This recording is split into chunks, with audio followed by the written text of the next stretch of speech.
a lot of techniques that we developed over time. And let's get out in the backyard and let me see if I can show you a few. Coming out of your car, you're going to have 3 bags. You're going to have the tent, the stakes, and the poles. And we can pan down and take a look at that. Next, what we're going to be doing, we're going to take the poles and the stakes and get them out of the way of where we're putting up the tent. We'll be using those in a minute. First thing is to get the tent out.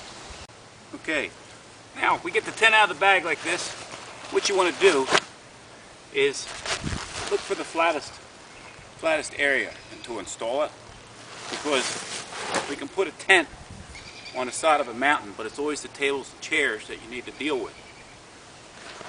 So pull out the old tent like this and start opening it up. Trying to square it up. And then we're going to be installing the stakes. Now we got the tent stretched out. We're going to be placing it. Next, stakes. What I want you to do is stand right at the edge of the tent. Take 2 steps. 1, 2. That's where the stake is going. They go right in line with the line of the tent. You want to place them on a slight angle. About like this. You don't have to go crazy trying to figure it out. About like this. Get a hammer, not a little 13-ouncer. This here's a 1-pounder. This is better. You got 14 of these to put in.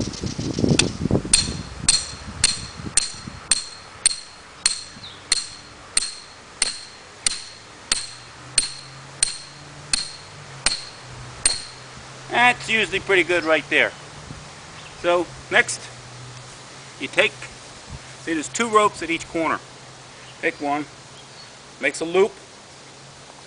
Get a loop, put the loop over the stake. And then just all the way around the tent. So they go in line with the edge of the tent. We now installed all the stakes. We now have the loop of the ropes around the stakes. We're now up to poles. Now don't get nervous, there's only 2 sizes. Long one, short one. What you do, they go together like this. Okay? The knurled end goes at the top of the pole, because it's going to go through this grommet here. Okay? So that's how they go, like this. I want you to take notice of something on the long poles. Several of them, most all of them, will have this black little foot. You want to keep an eye out for a center pole, a long pole, that doesn't have that foot, and I'll show you why in a minute. And it happened, I found it. Okay.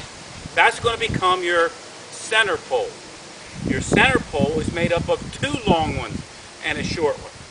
And the reason you look for the one without the foot is you're going to take another long one and stick it in there. Okay, put that aside. You'll be using that in a minute. So, you just start putting together long ones and short ones. Now, being that you have already placed your stakes, it now becomes a simple job of picking up the tent, sticking in the pole, and now the rope holds it up. If you don't do this first, and you do this first, everything falls over. Okay. You're gonna observe that I'm gonna go around doing the outside perimeter first. I only do the 4 corners. I don't do the mids till later. But so the middle of this tent is going to be still in the ground when I'm done. Now we have the 4 corners up. Notice the tent is just hanging out here, all because we started by putting in the stakes first. Notice I keep emphasizing that because that seems to be the big snafu on this. Is neglect of putting the stakes in first. So I'll say it a couple more times before it's all done. Okay. Also, a minute or 2 ago, we were talking about lining these stakes up with this edge of the tent was on the ground and line that stake up with this edge. That means where these two cross, with the bottom of this pole should be fairly close to that point, and then all you're going to do is pull this plumb, and your tent is now directly over where it started. Okay? Okay, here's the last sort of big part, and that is installing the center pole. We've made it, now we'll install it.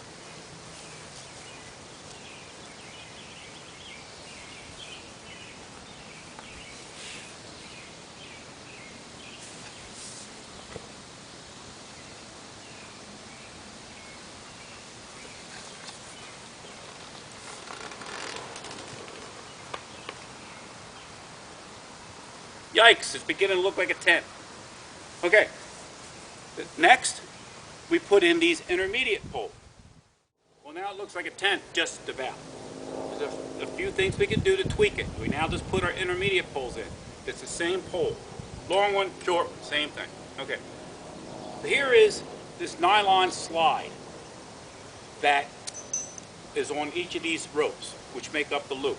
Notice, all you need to do is just pull it and leave go of it, and it grabs. There's nothing else you have to learn with that.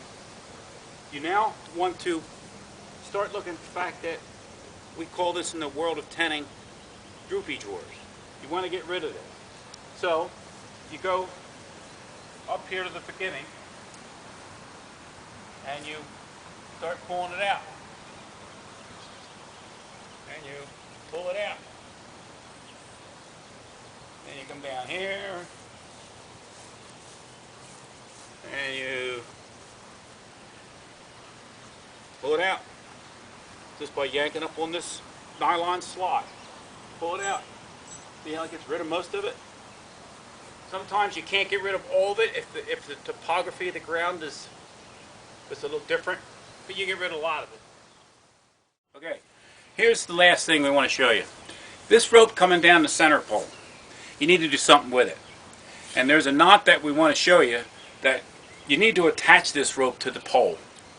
It's called a blowover pole, or blowover line. If wind gets underneath this tent and lifts the tent, we want the pole to go with it. So then when it comes back, boom, it sits right back where you left it. So now, you need to put a knot in it to do that. And here is how the knot works. Take it like this, come up. So you have a loop. Start going around until you use up all the rope, and you're working your way down toward the bottom of the loop.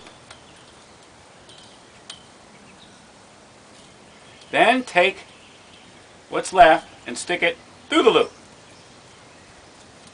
and then pull everything down like that. Now that, my friends, will stay there for the whole weekend. Okay, well there you have it. There you have a 20 by 20. Now if you rented a 20 by 30 or a 20 by 40, the exact same procedures are enforced. You just have more center poles. You do it the same way. You put in the stakes, you do the side poles, you do the center poles last. Okay? And it's the only difference is this is longer. Now this particular tent here will hold 4 60-inch rounds, which means you can do 48 to 32 to 40 people under this tent. And then your 20 by 30 and your 20 by 40, you do up to 80 people by the time you get to a 20 by 40. And these are great for the graduation party, family reunions, light fare kind of a situations. We don't see these going out too much for weddings and things, but they go out for an awful lot of those first type of parties, kids' birthday parties, things like that.